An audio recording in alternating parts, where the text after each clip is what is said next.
listen. Hey everyone, welcome back to An Emo Girl's Guide to the Galaxy. We're here for season 3, kicking it off with Kaylie Smith. We're having interviews, so if you love sarcasm, hate the patriarchy, and love talking with authors, you've come to the right place. Yay! We're so happy to have you back. Oh, sorry. No, you're good. Already cutting you off. As you can see, Kaylie's We're really so excited with us now.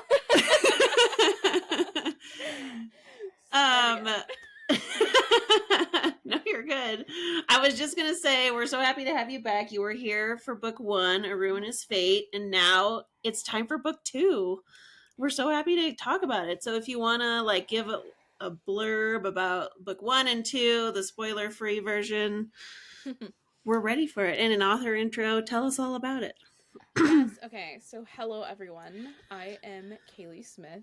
I write YA and adult romantasy books, usually with some sort of witchy or gothic element in them. And I'm literally so excited to be back here.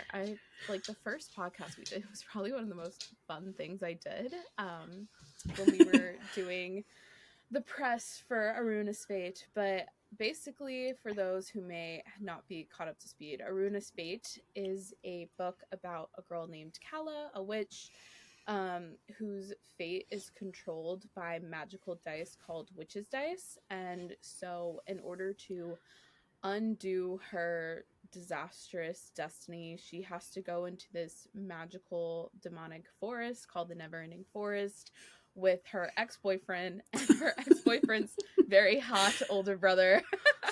Yes. And all their friends. Exactly. Chaos just exudes. It's basically the most chaotic college group but with magic. Yeah. And yep. And then book 2, A Reckless Oath, which comes out, or is out if you're already listening to this. It's basically, how do I put this without spoilers?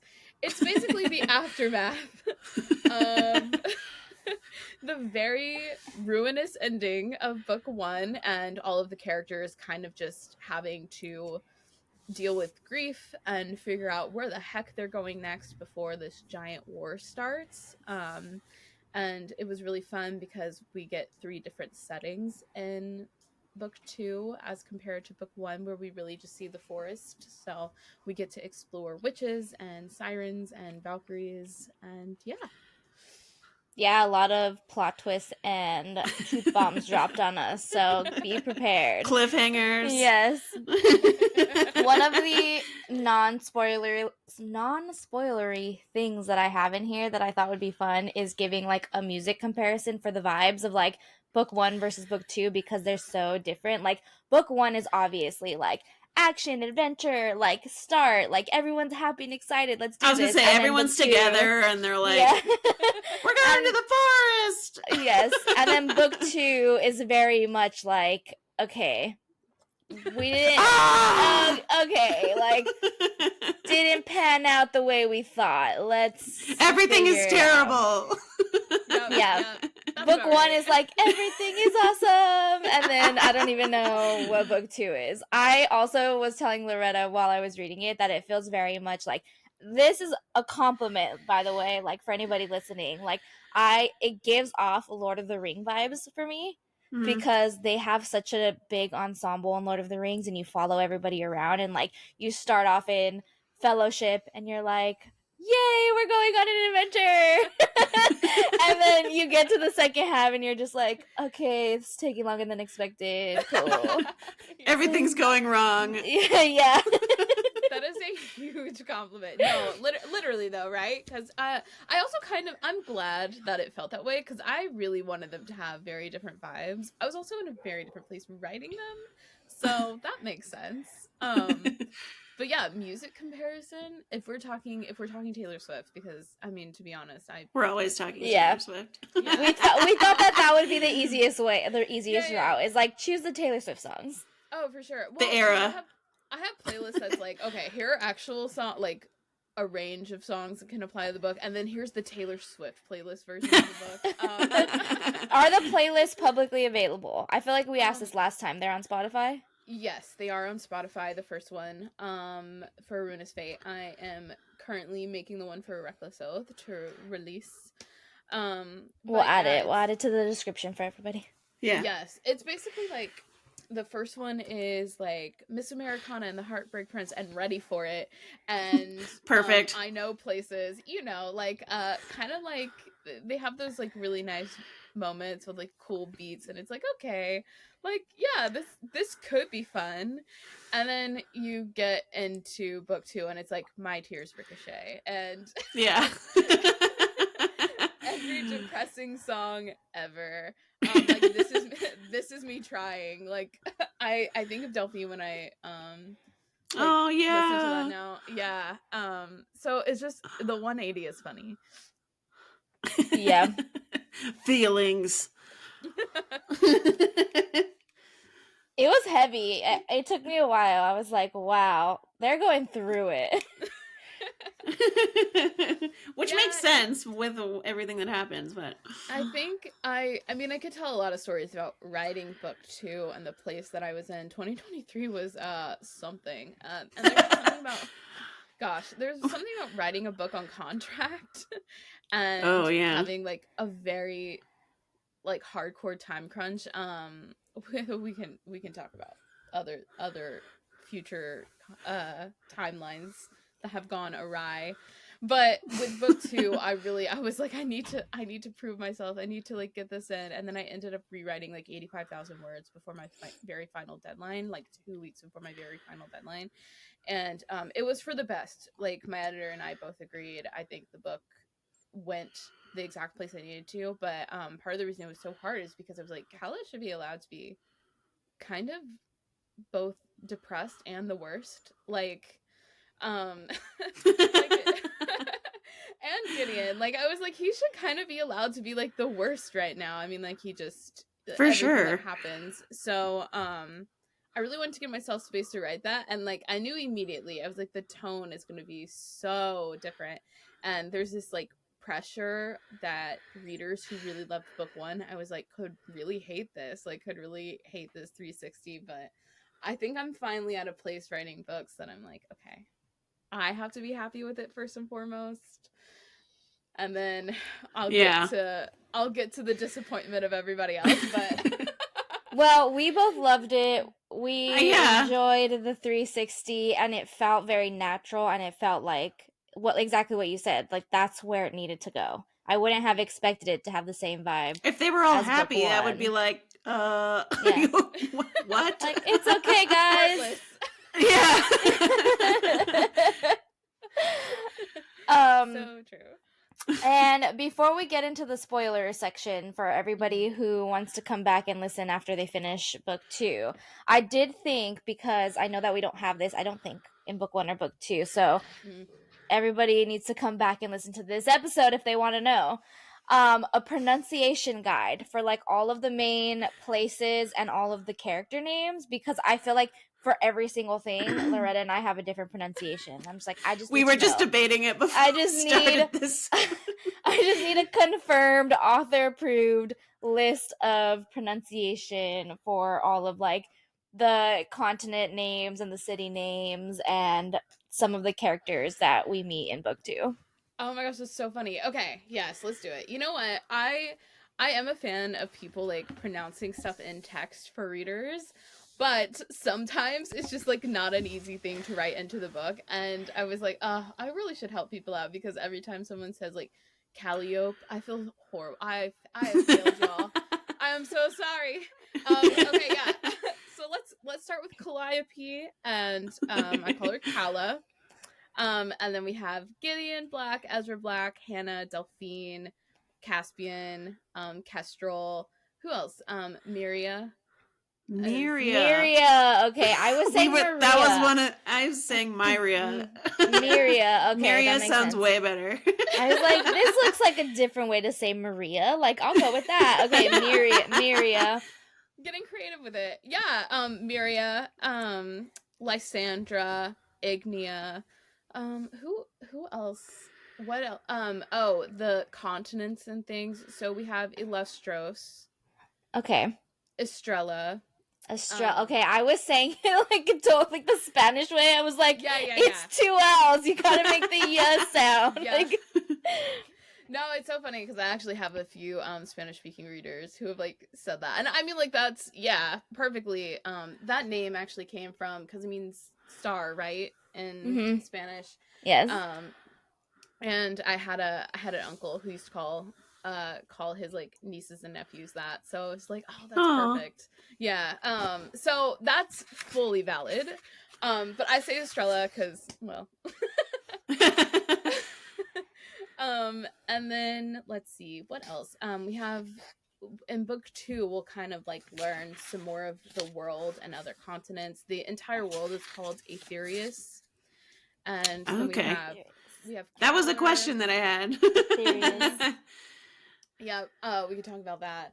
Illustros is like just one continent, and it's very big because there are plans.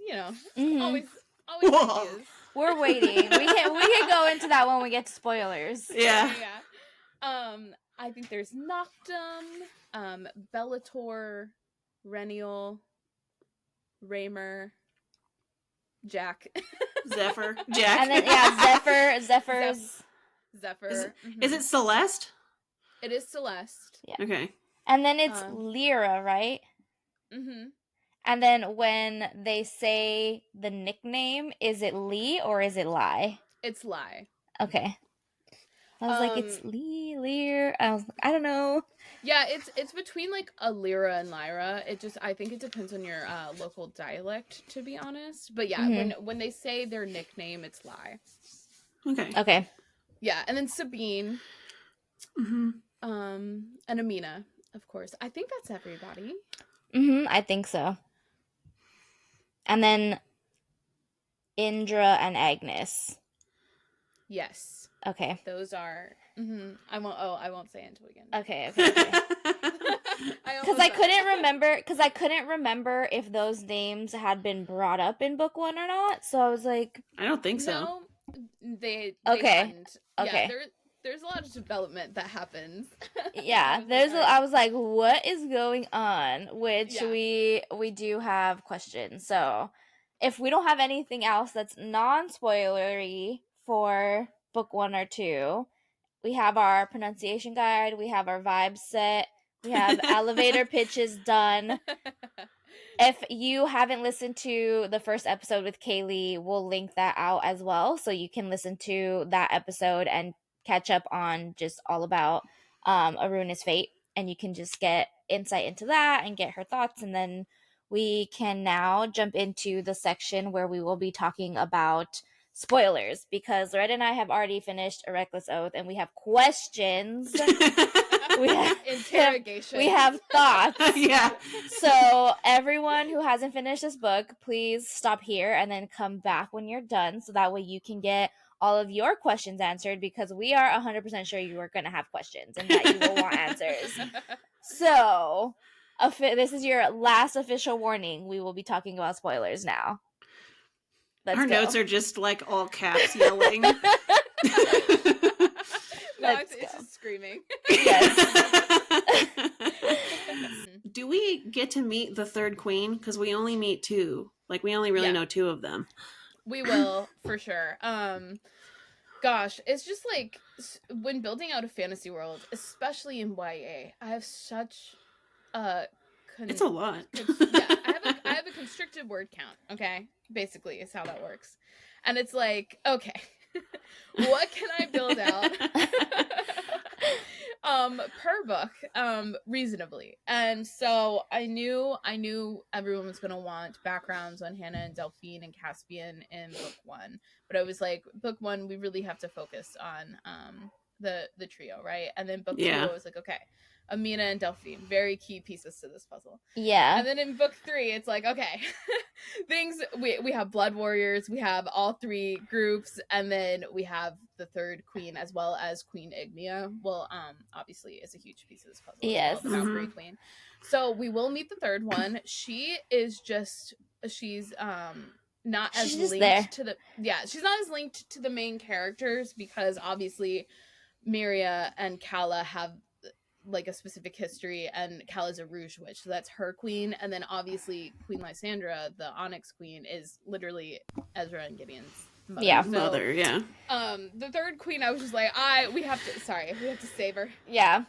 I'm excited. I think this is a good, okay, so now we go back to book 2, where we all started. It's like getting into what happens after the aftermath of the witch eater doing everybody dirty, and like the Fates what a doing shyster everybody dirty. that person is. And like, I honestly don't understand, like, if they were, because Gideon and Calla find the cabin again, and like the witch eater obviously wanted you to go into that cabin. Oh my god, it doesn't just show up.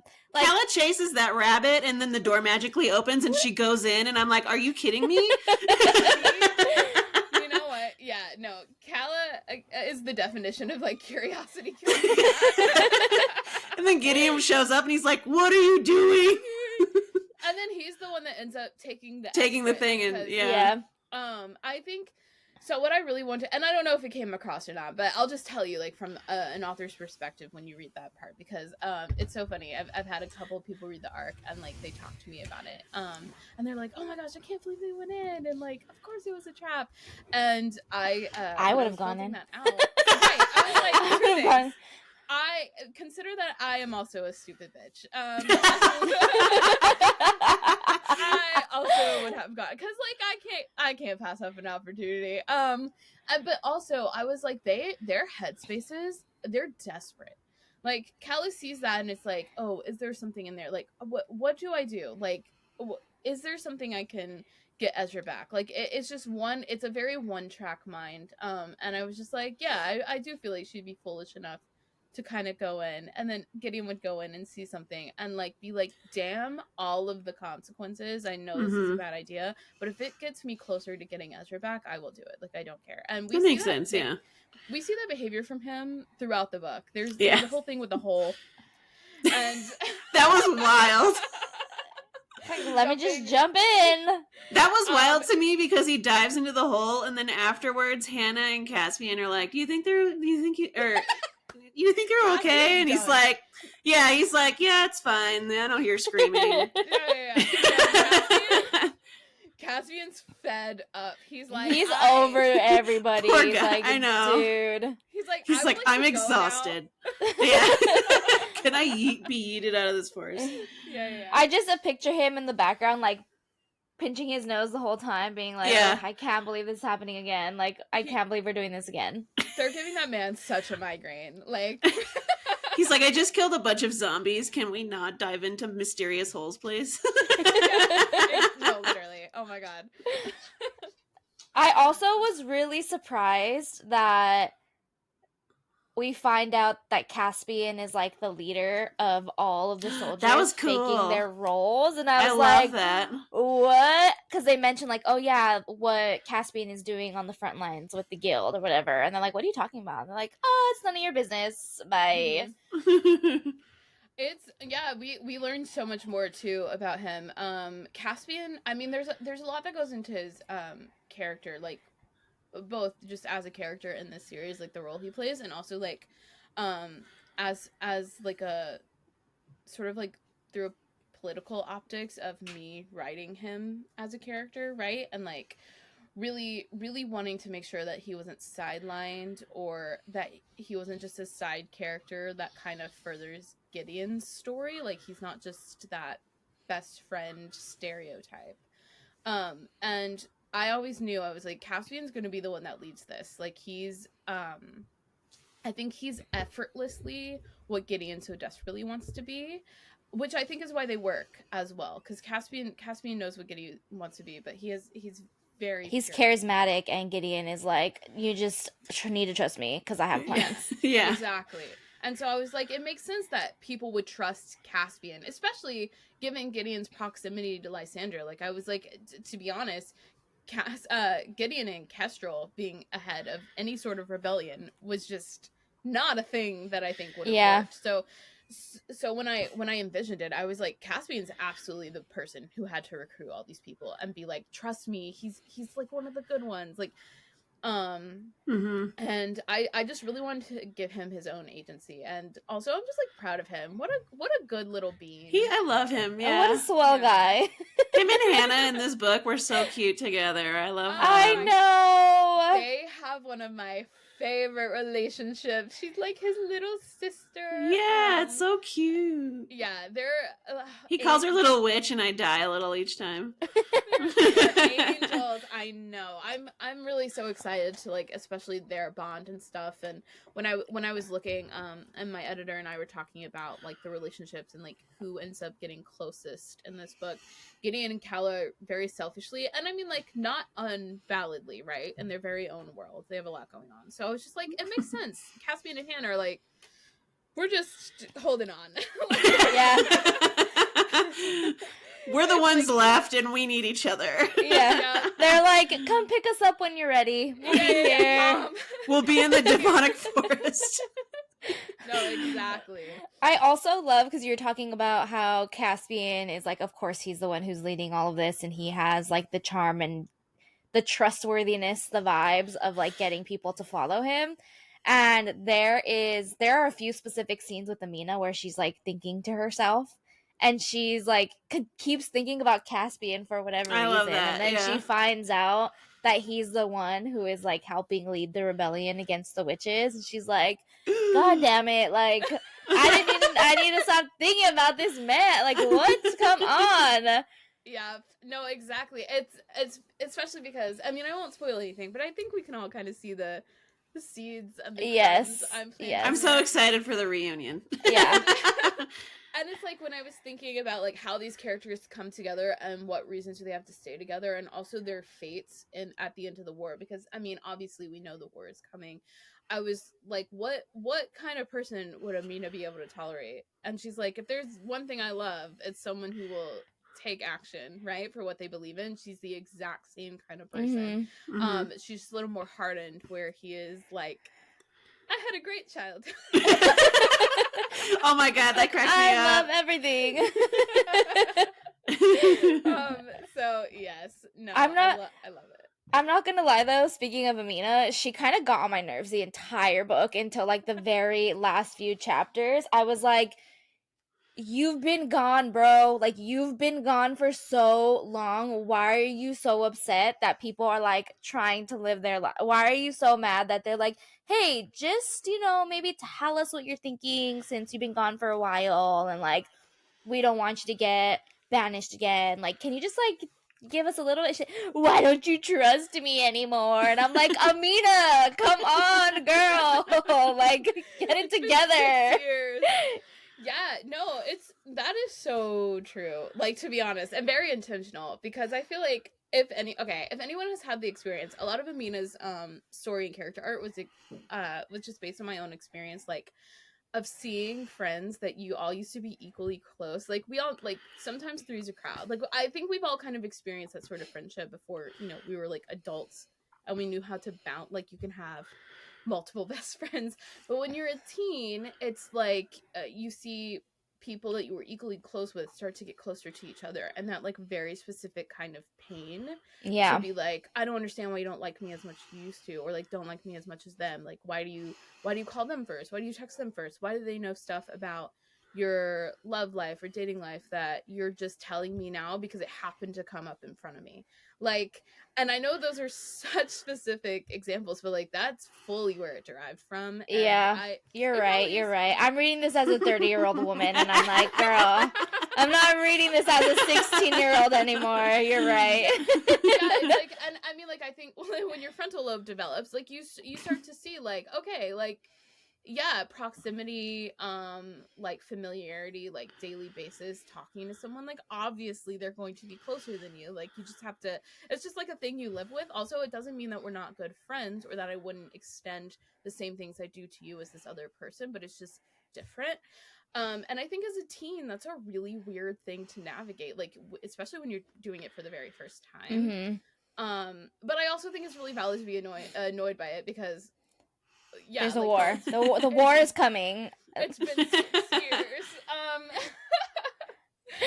Yeah, but she gets there. She learns, and I also definitely wanted her to be able to like have the room for all those really big emotions too, because there's like more important things going on, but like also she's been banished for 2 years. Like imagine having like no one to talk to but the witch eater. Oh my god. Oh god. I would have loved the plot twist that they like are besties now. She's like, yeah, the witch eater and I just we only had each other. We hang out. And then she's also jealous of the witch eater's familiar. Oh, yeah. Like, here we go again. you and M talk more than me and you. That bitch. But I also, now that we're out talking about the Valkyries, we'll just like go through each of the groups that we follow along, and we'll save Delphine for last because her story was so God. hard, but it's so rewarding. Good. Like I was like, yes, the finally. Payoff. But we do learn some stuff about the Valkyries, and we learn that Queen Ignia created the Heartbreak Prince curse. Mm-hmm. And Loretta went back into book 1 and like I was like, I remember this section. part, and I took a picture of the paragraph where Kestrel is telling everyone about the Heartbreak Prince curse, and I sent it to Dev, the and lore. I was like, oh my god. And it's like a mortal falls in love with an immortal, and then the mortal gets their heart broken and then goes to the fates and is like, I want this person to be punished, and then they didn't word it correctly, so then the immortal prince gets the curse put upon him, and that's how it all starts. Mm-hmm. So we learn that she created the curse, and then we also learn that she was in love with a dragon shifter. Mm-hmm. And something goes wrong, and Amina gets blamed, and then his heart gets taken out and saved. And that she also made a contract, a deal, and all of this started because they had to start reaping souls fast. Yep. And that's why the Valkyries are where we are. So, like, there's a lot of stuff that you learn, but then also we have more questions about it. So I'm just like, is the dragon shifter the first ever Heartbreak Prince? Is that what we're saying? Like, what? I don't know if you can answer that. It's just like, I'm spitballing here. What else do we learn? And then they also summon somebody at the end of the book in the epilogue, and at first I thought it was going to be Ezra, because they're like, oh yeah, I know who to bring back to make them more amenable to like come with us, because they need to go track down Kella. But then I was like, no, because Ezra's heart is in the palace, and they didn't go back to the palace, I don't think, and his body also wasn't buried in a coffin. But then Amina has the dragon shifter's soul already in her Esprit, is that how you say it? Mm-hmm. But when they're doing the ceremony, they summon the soul from somewhere else. So I'm like, is it neither of these two people? Like, what is going on? I just have a lot of questions. So, like, any clarity? Okay, what I will say is, as we kind of learned at the beginning of the book, where I think the nymphs, they're like, hey, we need this soul, we need this heart, like, how do you bring someone back? And they're like, you just need a heart, right? So you can bring someone back with any heart. It doesn't matter. It just has to be a heart. So I'll say that, and then I will just say Amina does have the Rovan is his name, the dragon. Oh yes, that's his name. In his Esprit, but she does summon a soul instead. So you're right. Okay. But also, this will be really fun for when we talk about book 3, which I'll just say very obviously has to happen. I mean, like, you know, it's happening. Like, if it doesn't, I will hurt someone. I don't know. It's totally happening. The timeline has gotten a little screwed up. I got very, very sick this year. I won't be too serious about it, but like very sick. So unfortunately, book things, it's just gonna be a little longer than the length of time between book 1 and book 2, which I'm very sorry about. But you know, stuff happens. It's okay. As long as we know it's coming. Yeah. But it is coming, which I hope is relieving. But yeah, basically, wait, what was I saying? The whole, like, dang it. She summons a soul. So we know that. You can bring anybody back with any heart. It doesn't need to be their heart. Yeah. And they do have a body. That is a man. This is what I'm saying. Wait, this is the point that we're going to come back to later on. Is Sabine is the one who sacrifices her wings to bring the soul back. And we'll learn more about. Is that significant? Yes. Or it will be. You will like that detail in book 3. I promise. Okay, cool. Right now it's like whatever. Like she did it for Amina, but in book 3 it will be a very fun little like detail. So yeah, and we'll learn more about the sacrificing ritual, like how it works. Like obviously Sabine will have to grow her wings back. We'll learn all the consequences of summoning a soul. It's not an easy thing to do, and so yeah, I'm so ready. I also really liked, separate from this just Valkyrie lore, I guess, or magic, is that they have a tree that they can go to for like loved that part. Their true name, and I was like, I just wish this was real. And everybody just forgets their dead name, and it's just replaced. That was with, so like, cool. Their true name, and I was like, this is so nice. Like I love this for people. I'm so glad. Yeah, I've had a couple of like readers who are trans, and they like reach out and they're like, is Sabine trans? Like, am I reading this correct? I'm like, yes, she is. It's probably my favorite little bit of lore ever, because it's like a little piece of happy amongst chaos and destruction.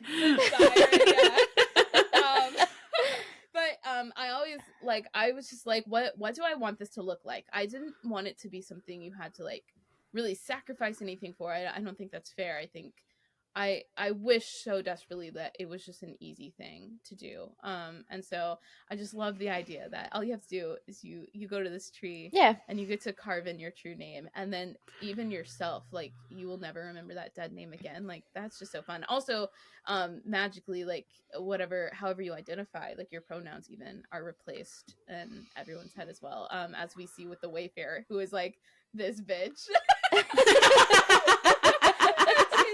It's me. Oh my god, they were cracking me up. She's like, I have a new name. I'll dance with you. And he's like, no. I really hope the Wayfarer comes back. I really hope he is like this bigger, like, because he's out looking for his own stuff too, and he's cursed, and we don't know really why or what's going on, but it seemed important. So I'm just gonna say, he is something I added. My editor was kind of like, "Do we need this?" And I was like, I am not deleting it. I added to for myself, because I have plans for him. Nothing that is like a thing yet, but one day I have so many plans for that man. I'm excited. This like hot guy that everyone's like, wow, he's really beautiful. Too bad he can't stick around. And I'm like, okay, maybe one day he finds somebody, and maybe. Yeah, it's just so heartbreaking. Like, imagine a person who can never revisit the same place twice. That's wild. That's crazy. I know. Mm-hmm. And yeah, they're so beautiful. Like, how tragic. And then Virgo me is like, well, how does it count location? Like, if he's in one place and he doesn't leave that one spot, and then he moves over to the next like little square of land, does that count? No, that's so fair. When one day, if I ever get to tell his story and his adventure, there are like limitations to the magic. Yeah, things that he's tried. Yeah, because if it were me, if I was cursed that way, I'd be like, I'm gonna try out everything so that way I don't run out of maps or worlds or places for a really long time. It's pretty much like a magically set perimeter. Like it's like a certain mile radius. Every place he goes, so like, it can never overlap. Tragic for him. Yeah. And also just his whole thing is like the idea of never being able to go home, right? And so like learning the lesson that sometimes home is people and not necessarily places. But anyway, I digress. That makes me happy though. I'm excited. I know. I am here. If we need to, like I said, I'll start a petition. I'll send an email. Can we get this side story? Can we get a novella? I love that people are loving him. My best friend Elba, literally, that is her favorite character I've ever come up with. And I'm like, he's on page for 5 pages. I don't care. She's like, I love him. Yeah. I think it's just like, obviously the fact that he's attractive, but also that he helps them, like, for no reason. For no, quote, no reason. Or he's just like, yeah, like, I needed something fun to do. Like, I'll help. Yeah. Here you go. Here's my distraction. Bye. The boredness you must feel. And like finally, and also I think that it's so funny because it's such a small minute interaction, but when you kind of dig into like the information we do know about him, like the fact that he's seeing the same people twice like doesn't happen to him very often. So it's true. It's probably it's like he hates me, but he's also like, this is kind of exciting. Yeah. And just like I know you. Like the giddiness that Sabine had too when she was telling everybody, oh my God. Like, the Wayfarer's here. Like, I'm so excited to go see him. By the way, I absolutely love Sabine so much. She cracked me up. Oh my God. She is a menace to society. I love her. I love when Lyra comes in and she's like, I found the heathen. It's Sabine. No, her and Delphine, okay, together. Just oh my God. I'm ready for that. I also love that she tried to steal something from the queen's room. And then Amina is like, put it back. Hand it over. She made a logical point. She's like, you can take a contract and a heart, and I can't take like a shiny trinket. Like, are you kidding me? Yep. I would have been like, I'm not giving it back, bro. My favorite chapter, I'm just gonna say it for myself, is she wakes up in that guy's bed and she calls him a different name. Like, oh my God, that was cracking me up. Miles, Michael. Yeah, she's trying to like sneak out, and then she sees something shiny, and she's like, "Wait, I'm gonna go back for this." Yeah, he'll never remember. Yeah, and that detail will also be fun later. But if anyone wants to go reread that part, be like, "Wait, I'm absolutely gonna go reread it," because she does describe it in detail. Like, it's shiny and it has like jewels or something on it. So. Yeah, one thing about me as a writer is if I spend more than like 2 seconds on something, just assume it might come back later. Good to know. Like marking up every description ever. Okay, this is just a fun fact about me as a reader, is I have gone back to the spell that the Witch Eater performed on Calla and Gideon so many times, because I'm like, I know I can read this. I know that there are words in here. And I haven't sat down with it for enough time to figure it out. I've gotten like a few words here and there, and I'm like, Loretta, what does this say? And I've like picked out words, but like, I'm 100% going back and I am going to solve that riddle because I know that it's important. Yeah, it's like a cipher. I can tell you the formula if everyone would like. I think that's fun for everybody to like go back and figure it out. Yeah. I was about to say, so if you want to know the formula, yeah, share it with everyone. I was about to say, is that a spoiler? Do you want to figure it out yourself? Okay, no. So basically, what you have to do is the very last letter in each word you bring to the front, and then you reverse the entire word. Oh. So. Cool. Yep. All right, I'm gonna go back in. I just want to say that making that happen and then having to pronounce it myself for the audiobook narrators. I wish everyone could hear my recordings, because you have to do like voice memo recordings and like send to them. I could barely get through them. I was laughing so hard. I was like, it's just nonsense. I don't know. Like, just make it up. You can literally say it however you want. I was laughing so hard. My husband was like, what is going on? They did a really good job, though, because...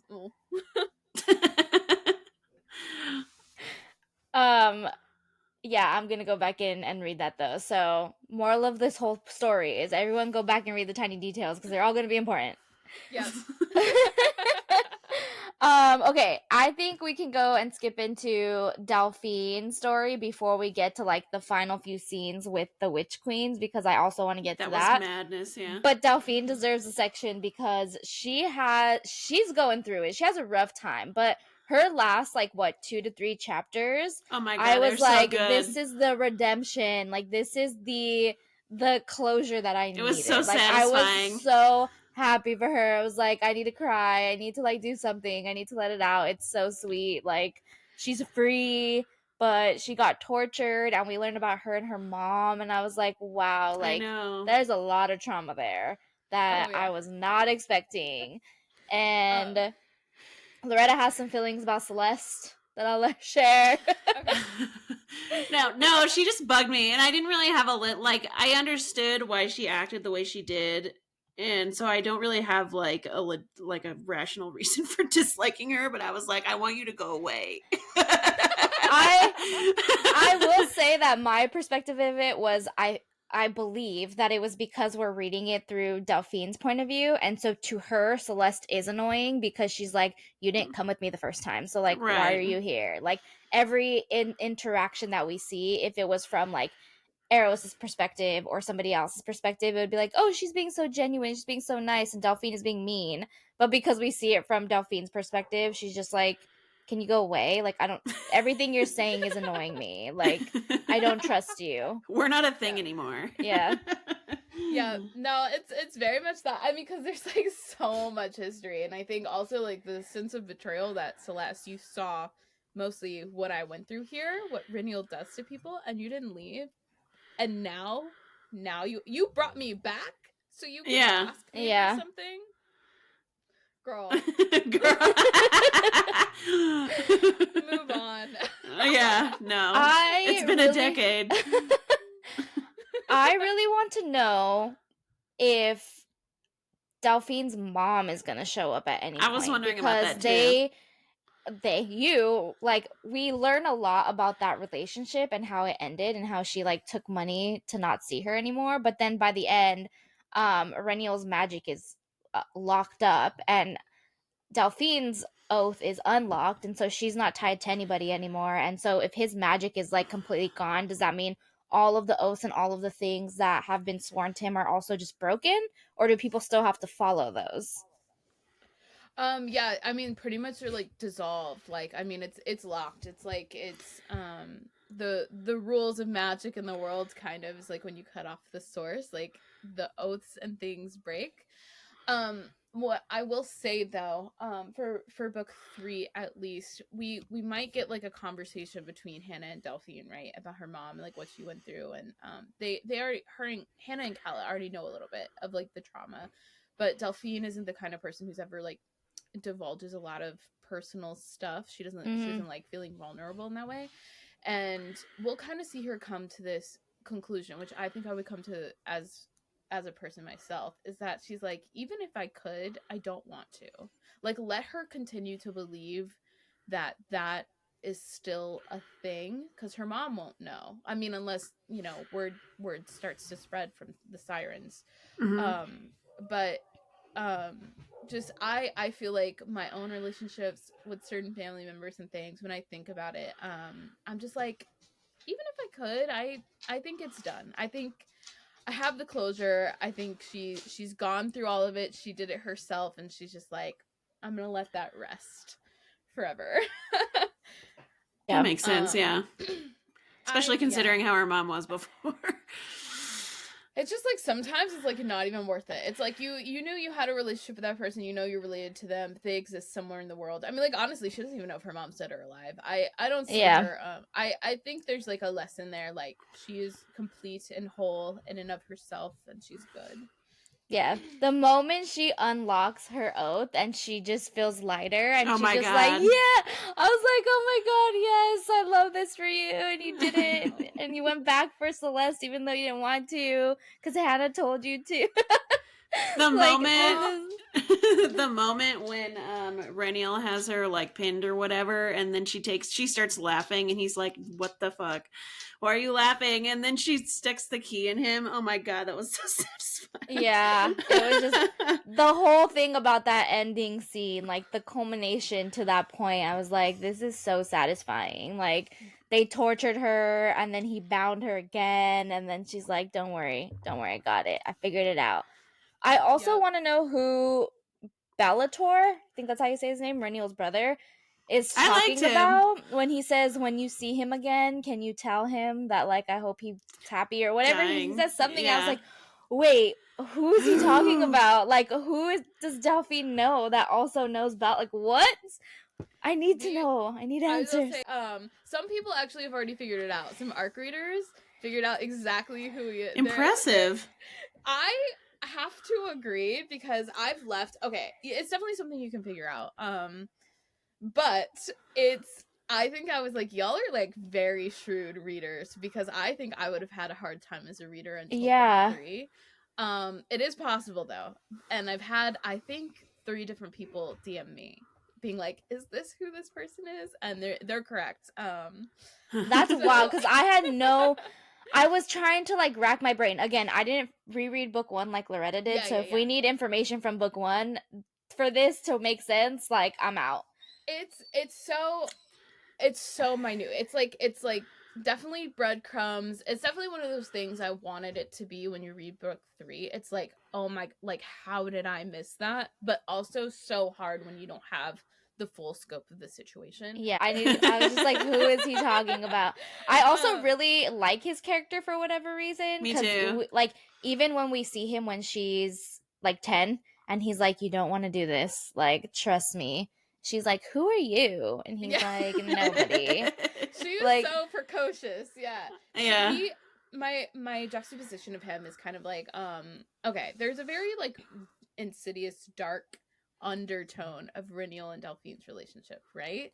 It's not sexual, but it's a weird. Like, you've known her since she was 10. Yeah, there are undertones. We got icky vibes when we were reading. He's like, So you don't want to go back to his room tonight. And then she walks back in the next morning, and all his clothes are like God. leading to the bed, and she's just like, oh yeah, I guess he was right. And I was like, this is not it. Yeah. He's awful, but, like, also in a way that, like, he sees her as his trophy. Like, he would marry her. Like, that's the undertone, right? Like, he would absolutely have married her, but not because of anything. Just to be like, look at how beautiful she is. Like, she knows all your secrets. Mm-hmm. Exactly. So, kind of like a keep your enemies closer. Like, I want to have the prettiest thing in the room. Like, collect people. And so Bellator was really important to me, even when we see him in those flashbacks when she's very, very young. That is not the vibe he gives at all. It's more like like an uncle being like, oh yeah, like a protector. Yeah. Yeah, really bad idea. My brother's the worst. But yeah, so we'll learn a lot more about Bellator. I actually really like him as a character. He was really, especially, obviously, I know who he is in relation to the entire world and stuff. And so it was really fun to be able to write him before the reader knows who he is in relation to it, because it's like, I don't know, it's like a little secret I got to keep. Yeah, and like he seems important. He seemed like from the very beginning, like he's the dude who's behind the scenes, who's like knows everything, and he's like, I'm not important, don't worry about me. And then he leaves, and you see that he's like a secret king or something, and you're like, oh, that's fine. Like, he knows the Sea King apparently, and we know that he has had a lot of connections with other people that Reniel has tried to, like, ruin. Yeah. And apparently we know that he's been, like, out of the Siren Sea because he knows people that Delphine knows. So right, exactly. I'm excited for more of him. I'm glad people, but it's like, it's just like incredible to me how like smart readers are. I mean, I always think my readers are smart, but it gets me as an author so excited when people pick up on those characters. Like, for all intents and purposes, he has barely a role in this book. Like, it's a long book, and like he's only in very specific parts, very specific scenes. But the fact that like you even bring his name up, I'm like, okay, like he did, like I did my job. Like he left an impression. Yeah, like exactly. So I love that. I love seeing how readers like pick out the important pieces, and it'll be fun for book 3 too. Yeah, I'm so excited. I need answers. And then, to get back to where we first started with the witches, we're now back to Gideon, Kala, Hannah, Caspian, and guess who shows up? Everyone's favorite, Kestrel, with all his soldiers. The timing of that whole thing was just amazing. Gideon and Kala are like having their moment. They're like, "Oh my god, the forest The most listens magical to us." butterfly kiss, literally. And then Kestrel's like, "Hey." Yeah. They like have their moment. They learn that the forest like listens to them, and then all of a sudden they're like, "Someone's here," and they turn around. Like Kestrel's like, "I hope I'm not spoiling anything." Like, you know you are. You know no one wants you here. Kestrel's official motto is always here to ruin the vibe.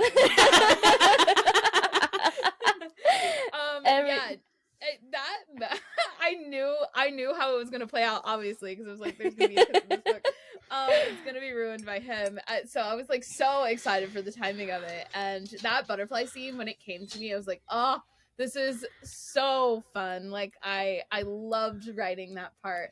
And it's so funny because this is, I think, the most romantic that Gideon and Kala have gone to be. But then when you read the next one, like I mean, I go all in with the romance. Finally, I'm like, oh, I can be free because they can be together. By the way, that scene where they drink the potion, like they're in, what is this, Jack's house, and then they drink the potion, and then he spills his guts, and then they forget it. Oh my god! It literally, I was like, "Are you kidding me?" I think that's my favorite part of the book, because I remember what it was like to be a teen, you know, and if I had read that as a teenager, it would have rocked. It would have ruined my whole world. Yeah, like over dead. That would be a moment where I like put the book down and be like, and especially because it was like, oh, he just needs to say it, like say it one time. And he's like, this is really selfish, but like we're both gonna forget it, and they sure as hell do. Really do. He spills his guts, and it's amazing. And I was like highlighting everything. I was like, oh my god. He says one of my favorite lines in the book to her when he's doing that, like, every wish I've ever had has been granted in you. And shut up, I know. one of my favorite lines, and I'm like, it's so funny because they're definitely gonna forget. I like drew a circle around it and stuff. I was like, are you kidding me? There's also this, like, the whole, she's gonna forget that he bought her those earrings that she had been staring at in the pawn shop. Oh yeah. And she's gonna when she pulled that box out of the backpack and she's like, oh, and she puts it away. Nope. I was like, that's what you get for being a snoop. Yeah. Dead. No, it's so, dead. It's just like so funny, like the little things that make Gideon, and I'm like, yeah, he's down horribly. Yeah, my favorite line was when he tells Kestrel, hearts don't know time, or hearts don't understand time, and he goes into this whole like, your heart will like doesn't know somebody in winter, but you'll mean everything. I mean everything that to one you too. by spring. And I'm like, oh, that's so true, but it's so nice and it's so fun. Deb was ahead of me, and she texted me, and she was like, what is it? Hearts I don't said know. yeah. Hearts don't know time, or it's hard to not tell time. Oh yeah. Nothing to you in the dead of winter. She just texted me that, and she was like, something to look forward to. Yeah. I said out of context quote, because like it could be a bad thing or good thing, so I was just like, here you go, and I was like, oh, so good. It's, when I was really thinking about it, because I know people don't like insta love, and like when I think about it too, like why don't we like it, like or like it's for me, the whole insta love thing or whatever, it's always because I'm like, why? I mean, I think insta love is actually really, really realistic with teenagers. Like I fell in love with everybody I saw when I was to be like funny or hot, like whatever, or a woman, and so and basically I was just like, but like, what's the meat of it? Like, why don't people like this trope that's like obviously so utilized because of the nature of having such a time crunch in books sometimes?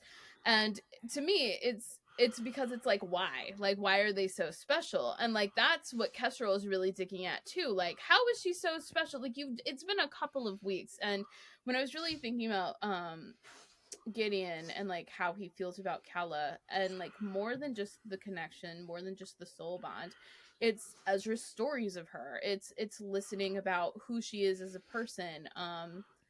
Him finally feeling like comfortable and on equal ground with someone, because I can only imagine when you have a certain kind of authority that you have a lot of yes men, right? Like he's a prince like all his life, and it's finally someone that he feels like he's on equal ground with. And it's just that whole line, like I feel that so immensely about my own husband. I met him, and like 2 weeks later I was like, this is my person forever. And it's so true. It's like, when I think about it, in August of 2013, this person meant absolutely nothing to me, and by the end of September, like, he was my entire world. So it's just like that moment was just like, I was like, ah, yes, like it felt so good. Yeah, that was my favorite. It's like, okay, now Kestrel, shut up, and he just like sits there, and he's like, I'm not gonna help you cut the bars because you're gonna hate me anyway. And he started that Kestrel. He started that conversation, and I was like, are you kidding me right now? Gideon too. He was like, seriously, the worst time. My God. And then Hannah's like overheating, and everyone's like, what's happening? And Kestrel's just like, she's overheating. She's overloading. Guess we'll just have to wait and see. He's he's such a little bit. I will say, part of me that softens Kestrel to me was really bonding with him in the moment of him and Gideon in the carriage. And him being so devastated, right? He was just like, I don't get it. Like, I just wanted to, like, be your savior. And Gideon's like, this was never about you, but now it is. Like, I loved that line, too. That chapter was so satisfying for me. And I was just like, this is what you get. This is your consequence. Like, on a somewhat related note, because we were just talking about the dungeon scene, Thorn is in the book for maybe, like, a page, and I love him. Oh my and I don't God. know why. When I read his intro, I texted Loretta, and I was like, oh my God, I had to go back and reread the beginning of the book. And I went back and reread the prologue, because I was like, wait, what? This is the guy, this is the dude. I was waiting for him to come back around, and then I forgot about him because so much stuff was going on, and then he comes back around, and I was like, oh, it's here. And I went back and I reread the prologue, and I was like, oh my God, they captured him. Yes. Oh my, yeah. She yells, and he's like, can you keep it down? Yeah, and then she's like, he was just trying to get some peace. Yeah. She's like telling him the story, and he's like, oh great, it's the hallucinations finally happening. They're running away, and he's like, are we gonna go back for that guy? They're like, no. Wait, that is literally my favorite thing he says. He's like, are we just gonna leave him here? Like, we're taking a random stranger, but it seems like y'all knew him. I don't know. Actually, Thorn is such a delight. And him and Caspian become, like, very good friends. I'm so excited. Well, we see that, like, right away in book 3, and it's just so freaking funny because I'm so ready. I love it. My favorite part about the whole thing is that he heals some part of Kella so quickly just by, like, nonchalantly being like, oh, blood siphon, like, yeah, you're rare, you're cool, like, you're chill with me, let's do this. And she's like, I'm a blood siphon, I'm gonna kill you all. I'm like, all right, let's do this. I'm so excited to get into that too, when we kind of when they start finding all the other blood warriors, and like there's a lot we can talk about that, but like in Illustros, they're very like, oh, people are weird about siphons and stuff like that, and she had never heard that word before. Like, bloods, like, we have a name, like we garner enough respect to have our own, like, sector of beings. And he's like, yeah, like, how did you not know? Like, yeah. He's like, whatever. He's like, yeah, obviously the powerful people don't want you around because you're more powerful than them. Like, yeah. And also just the idea that he's like, you could literally kill everyone in this room right now. Like, I don't and then he mentions like, yeah, like they have a lot of them on Noctum, which is like the like nightmare continent kind of. And I was like, yeah, so we'll get to see if my plans work out for other things and the Wayfarer's book. I hope we get to see a different side of siphons that isn't necessarily through Calla's lens, because she's struggled with that so often. But that's him getting to heal her, like you said. Yes. It's like the most casual Just like, Common. yeah, you're chill. Go beat those guys up. I also, one of the questions that Loretta and I both had was, is it easy to travel between the continents? Because he throws out that he spent a good chunk of like his He's like, younger oh yeah, I years traveled there, but then somewhere else. things that other people have said have made it seem like it's really hard to get. Yeah, like to you're just other... stuck there. So it literally depends on your magic, the people you know, and also like kind of who you ruled by. So like witches in this situation, like when he was younger, he's much older than them, so it's like he could travel. He didn't have the roles he had yet, right? Like, and so he was allowed to go a little more freely. But as the war kind of started getting closer and we got past like the fourth blood warrior, so we're over the halfway point, the queen's really like tighten that leash. Like, Yeah. witches aren't going freaking anywhere. Like, all of you are staying here. So it's like traveling became a little harder. But you know, people smuggle their children out, or like not even smuggle, just be like, I'm going, you're going with me. Yeah. Or they're pregnant and they go somewhere and it's like, well, now we have a blood warrior on this random part of the continent because my mom was a witch and she lived here with someone else, you know what I mean? So just yeah, they travel. I will say Illustros is a little bit different from some of the other continents. Some you can't like really go back and forth too well at all, and some are much more interconnected. I kind of have it all like floating around in my brain because I feel like world politics is really intricate. Yeah. So I don't have the space in this book. Fair. But yeah, and then there are places like Estrella that are just like fully neutral, anyone can go. So I and like with things currently going on in the world, I also tried to be like as sensitive and educated about stuff as possible. So just wanting to make sure my world, like, we're not reinforcing anything that's like oppressive and stuff like that. That makes sense. I'm excited. I was just more curious because I wanted to know if we see any of those other continents, if they travel anywhere. I mean, I'm assuming not all of the other blood warriors are on the continent because otherwise they would all just be like imprisoned somewhere. I don't know. I didn't even think of that. But yeah. So we don't know where the other people are. Oh yeah. But we yeah. definitely will. Namely Kella and Gideon, because yeah. So I'm so excited for all of these warriors. Yeah. Before we get to the final big reveal of Miria and Kalla's parents, I wanted to go back to the Jack of all trades because I wasn't expecting him to be like the villain that he is. Just like when they see, he's like the apartment owner, like, oh yeah, that's our guy, we pay him money, and then he shows up and he's like, you owe me favors now. So obviously he's gonna come back into the picture and be like, I kind of love in that. those favors. But like, is he human? Is he not? Because they say he's human, but something tells me that like he's not just a normal human. Like, is he immortal? An immortal with no power? Like, there's something that we don't know about him. I'm assuming. Yes.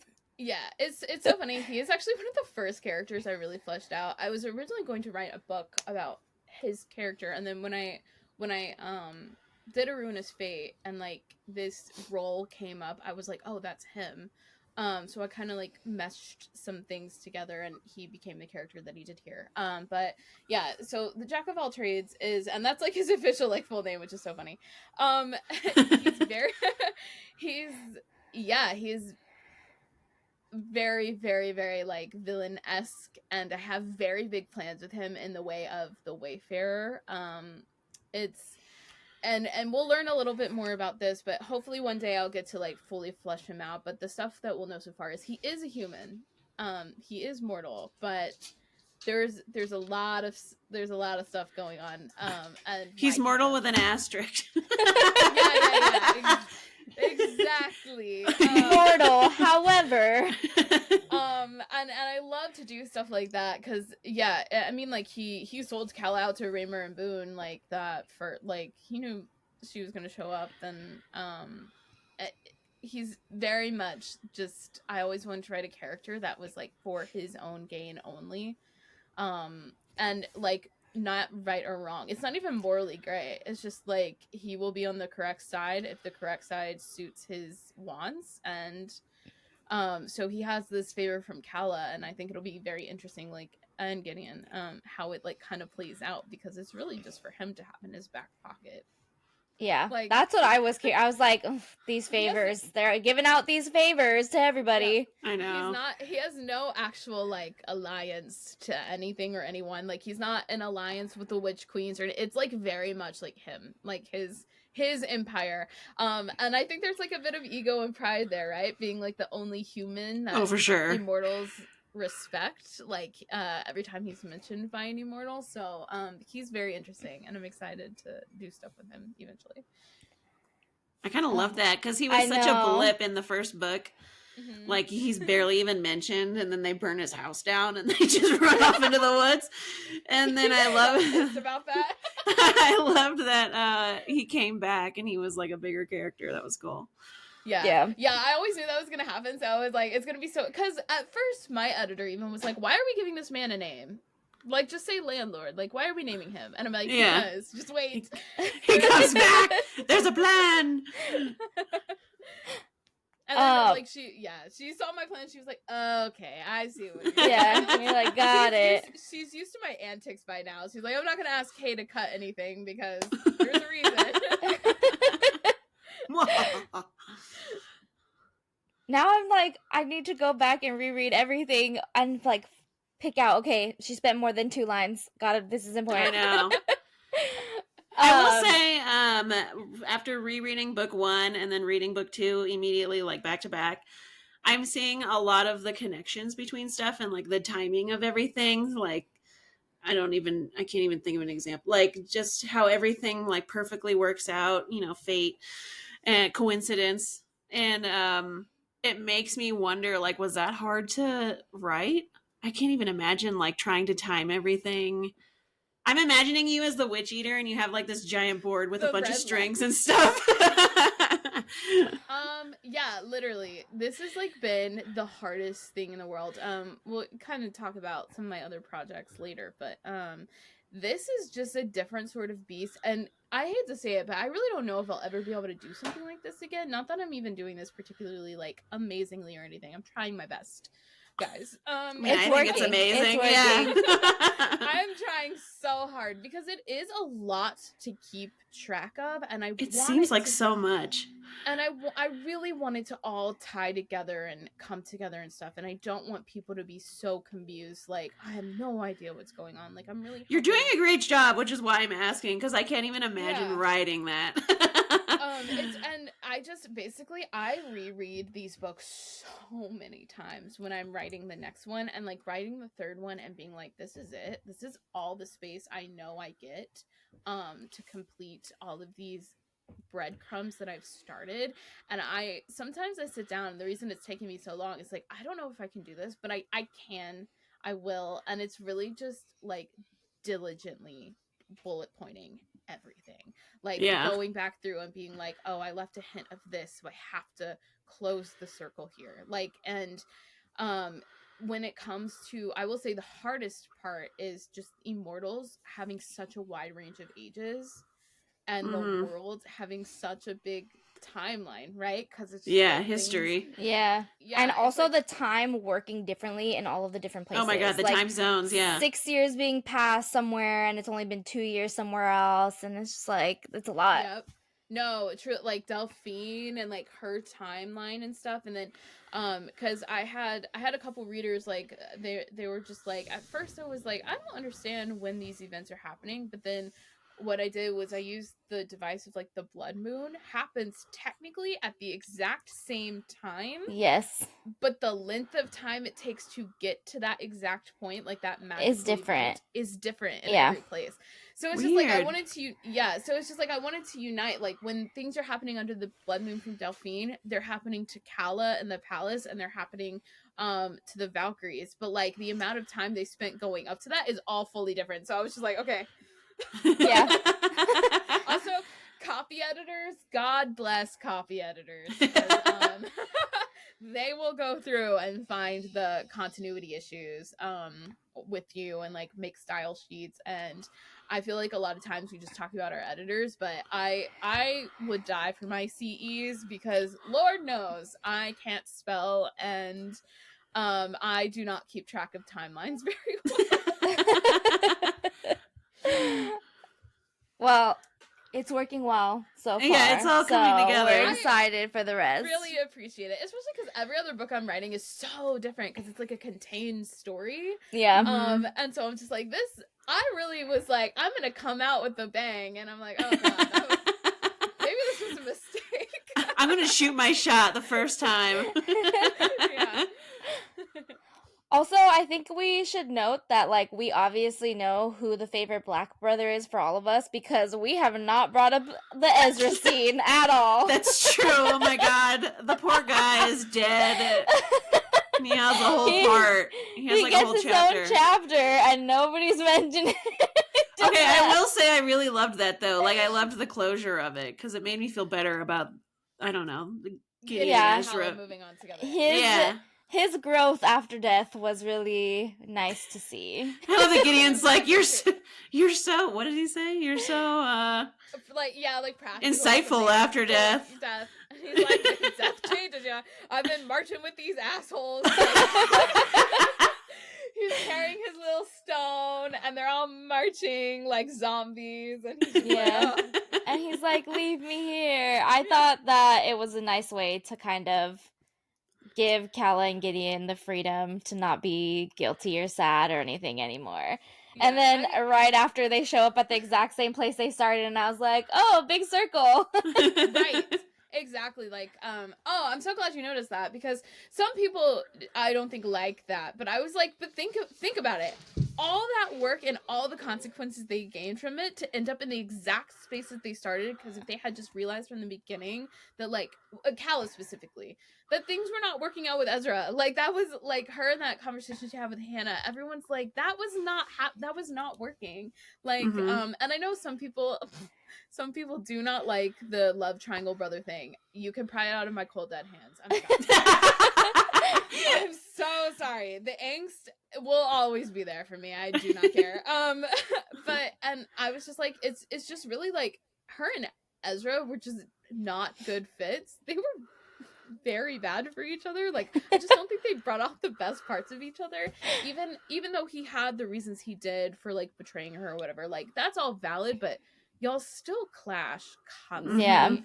And so, that little part where he basically tells her, he's like, I cracked our foundation. Like, we can build atop it. We can, put band-aids over it, basically. But, like, it will always be cracked underneath, and we will always know that.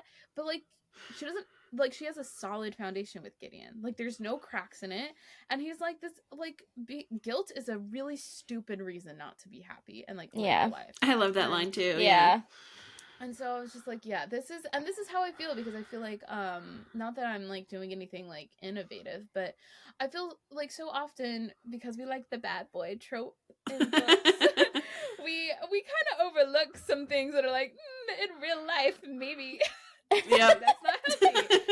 And hey, I will write those books too, but for this, I really just wanted it to be like, hey, you could have a very healthy thing and still kind of have an edgy love interest, right? Yeah. Like, so that was the reason I did this. I also love that right after, when Calla is telling Hannah everything, Hannah's like, we told you this, like, a long time ago. And she was like, well, yeah, but, you know, I just figured you guys were just being you. Like, Delphine was just, you know, being sassier. She's like, we told you all of this. Like, I don't understand why you had to listen to Ezra, but no, that wasn't. He's like, oh, well. God, and have we not all had that moment with our friends? Yep. Where it's like, we have been telling you that man was trash for so long, and, like, finally you wake up and it's like, thank frickin' God. Yeah. And you're like, actually don't remember all of the times that you told me that, but I'm sure they did happen. I'm not saying you're a liar. I'm just saying I don't remember it. It's just like, when you wake up and it's like, oh, I'm kind of embarrassed, but yeah. Yeah. Like, let's never mention this again. He's dead. Like, that's fine. We're all moving on. Yeah. We're starting over. Let's go do what we need to do. And I knew, it's so funny too, because I was like, I know some people are going to be really sad, and I genuinely apologize for that, because I know, like, choosing someone in a love triangle, like, can be kind of heartbreaking.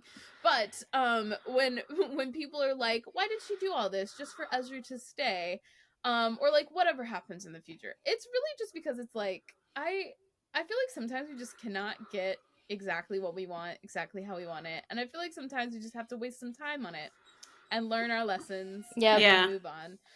That is life. Everyone, all the youth listening, reading these books.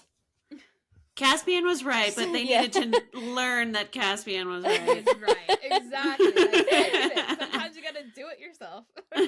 Yep. Okay, there's our moment for Ezra. R.I.P.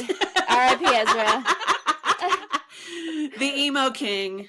Yes, Ezra fans, we see you, we hear you, but he's gone. So let's move along to the queens and all of their freaking truth bombs at the end of this freaking book, where I'm like, what's going on?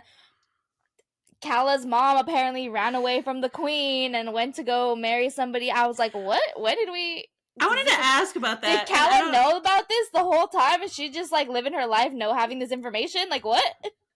So Calla was not really privy to it. There was definitely always, like, a spotlight on her with Miria, like, why are you taking so much time to pay attention to, like, one witch?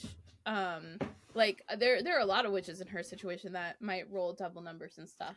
And it's fully out of spite, because Calla was the daughter that Miria was supposed to have with Indra, right? And that Indra left. Indra ditched her and went with Agnes. For good reasons. Yeah, why? She seems so upstanding and right. She doesn't like Miria? What? Who would have thought? I know, I'm like, Indra, babe, what a hot thing to do. Leave a queen. I know. Yeah, and so, like, she knows a little bit of her family lore, but obviously some things happened as far as, like, death goes with the mother who birthed her specifically. And like, so there are, like, always been missing pieces, and she was raised by these sort of guardians who in her coven who were nice enough to take her in, but then she started rolling these roles, and we kind of get to see in that scene where she has the visions of every role she's made previous, which was really fun to write, that people started getting scared of her. Like, they were already kind of weary of her because she was a siphon, but they were like, okay, you're one of our own, you're in a coven. And that was really just to show, like, I mean, when you allow people around you to, like, treat something that I guess you're, like, the minority of and be like, you're the exception for us, it's like you are the first person they will eat. And I've seen that so much. And I mean, being queer, you know exactly, if you know, like, that exact metaphor. Like, when we turn on people we should really be have solidarity with, it's like for people who absolutely don't care about us. Yeah. And so that was kind of my goal there, like, to my own experiences and stuff. And yeah, she only had, like, a limited knowledge of her mother's history, and I think it finally clicked into place, like, oh, this is why you have this is why, more than anything, you do not want me around. Like, yeah, because you hate my guts, because my mom left you. Right, exactly. And it's like she's the spinning image of her mom too. Like, her mom, the only difference is her mom has, like, 2 lavender eyes, which will like eventually she'll learn, in book 3 and stuff. But it's like, they look exactly like each other, which I love. And she kind of references that. Miria says, like, oh yeah, you look like Indra, but you act like Agnes. Yeah. Yep. Man. We also, okay, so I was confused because Miria makes a comment and she says, I always told your mother, like, you're lucky that I didn't go after your daughter. I went after, like, I forget what she says, like, the witch who you ran away with. But then Calla says that her birth mom was the one that was killed or died or whatever, and that she had 6 years with Agnes. So I was like, I'm confused. Like, do we learn exactly what Miria did to her moms, or, like, is it just kind of like we will learn that? It's okay because there's, like, a there's kind of like a surrogacy situation. We also were I was gonna ask about that. Yeah. like how do they have Inception.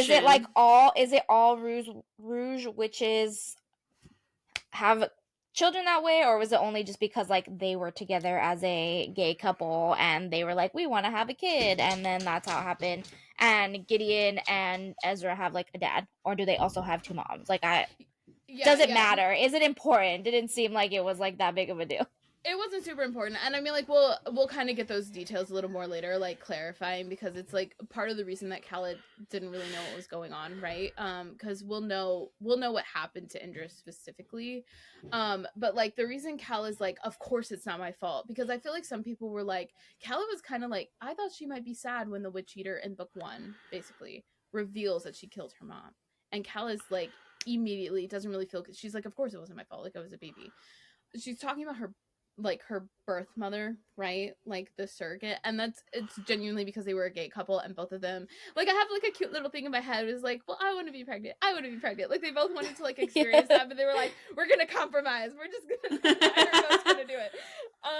And so that's kind of the situation, and we'll learn details. It's like it was never supposed to be something focused on, but I know. There's a lot. I'll tell you all the full story of what happened with those specific lines later. But yeah, I know now, like, I wish I had gotten a chance to add like a little clarification in there, because I do know that's probably like a very sticky part. But yeah, it was just because they used surrogate, they were gay, and then something happened to Indra, and then obviously like she got her first 6 years with Agnes. Yep. Yeah. It was sense? More It does. It was more sticky, though. I think, at least for me, it was, like you said, like, it sticks in your brain, because I think it would have been cool to have a kind of, like, situation where the Covens are, like, you know, kind of like Amazons, where we're like, we don't want the men. Like, you guys can stay out. Like, you know, you can be here, but, like, we don't like you. Like, that kind of situation. I was like, maybe this is a thing, because that would be kind of cool. Like, yeah. No, Gideon and Ezra have a dad. Like, it's not, unfortunately, it's not like that. It's not anything as cool as that. But, yeah, it was just because they were, like, gay. And yeah. Like, oh. Yeah. Like, we love each other. We want a baby. Yeah. Yeah, exactly. Which is also nice. It's also a good story. But I was like, well, they're witches, and it would be cool to be like, the men Rouge witches have to, like, suffer in exile, and they, like, all stay here, and then we bring them out when we need them for something, but then they go back to work, and they go do something else. Like, I don't know. That is so like, funny. I was like, maybe that's the thing here. I mean, it is a matriarch, right? Like, technically, Gideon's the heir, but he can't rule, like, even, you know, even if something happened to his mom. So, yeah, I mean, I guess I could add maybe I'll do something like that on one of the other continents. There you go. Yes. A society of sapphics, and living in peace and harmony. Yes. I love it. Yes. I'm sure that most of the listeners are also man haters like us. Like, we're man haters. We love you, but also, like, get it together, guys. Yep. Anyway, that's end of episode. Full stop. We're done. We've done today's work. That's it. Goodbye. I don't think I have anything else. Like, literally, just everyone. Here's a clip if we need it. Oh, everyone, read. Also, confirm or clarify the series name. What is it? Is it Heartless Fates? It is Heartless Fates. Okay. Y'all, I cannot even get into it. Is different on every website. And oh, no. It's like Witch's Dice in some place. It's Heartless Fates is the series name. Okay. What happened was the book was originally called Witch's Dice. And, like, you know, 85% of books, once they're sold, their titles get changed. I think that's like or it might even be a higher number than that. Like, it's very common your title gets changed by marketing. And I think what happened was, because it was that old one, they did like, okay, the new name is Ruinous Fate, in parentheses Witch's Dice, like what it used to be called. And then Witch's Dice is a prevalent term in the book, and so I think people just got a little confused, and that's what happened. But chaos. The official series name is Heartless Fates. Yeah, it was just full chaos. Yes, yeah. you heard it here first. Heartless Fates series. Go pick it up if you haven't. They are amazing. They're fun. You get a whole crew of characters. You get multiple POVs. The best crew. Yeah, they're so fun. All of their antics. You get a sentient forest. You get witches and magic and fates and gods and plot twists, and you will feel all of the emotions.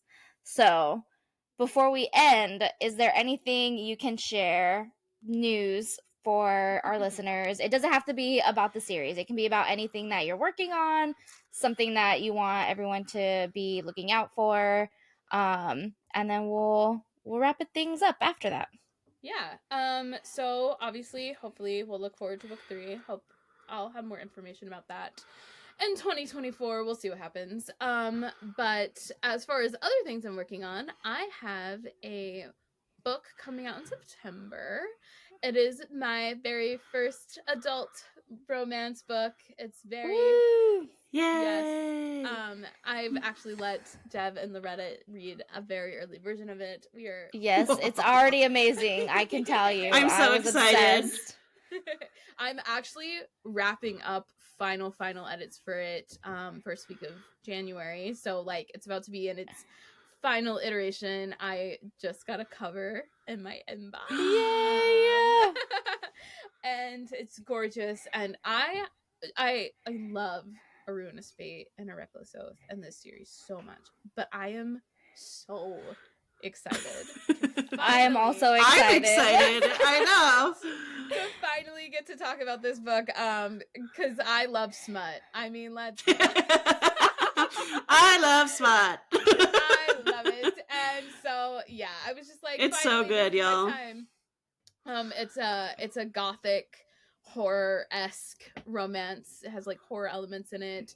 It has a game element in it. It has a love interest that is basically Danny Phantom for my 13-year-old self who was in love with him. Yes.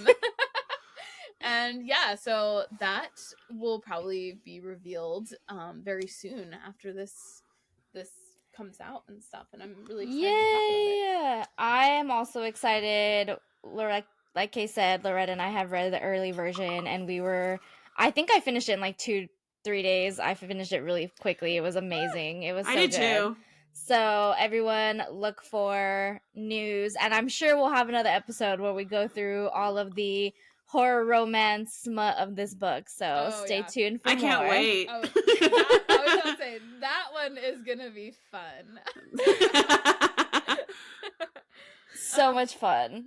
And there are sassy, fun characters in that, and there's romance and kissing and more. So And More than blood. kissing and blood. yeah. Scary things. I think it's gotten bloodier in edits, which is so funny. I love that. I love that news. Every time I turn it in, my editor's like, okay. We added blood, I see. Yes. The comments like, Right. was this blood necessary? Always, yes, always. Yeah, literally. Me just Xing everything was like, is this totally necessary? Yes. Well, thanks for sharing that with us. We hope you all had a fun time listening in on all of our antics over our new favorite YA series, fantasy series. Thanks for joining us, Kaylee. Yes, thank you. Absolutely. We hope everyone loves this series. We will leave playlists, links to the books, and all of that good stuff in the description for later if you need it. And we hope your day is filled with main character energy, as always. Main character energy. Woo! All right. See y'all next time. Bye.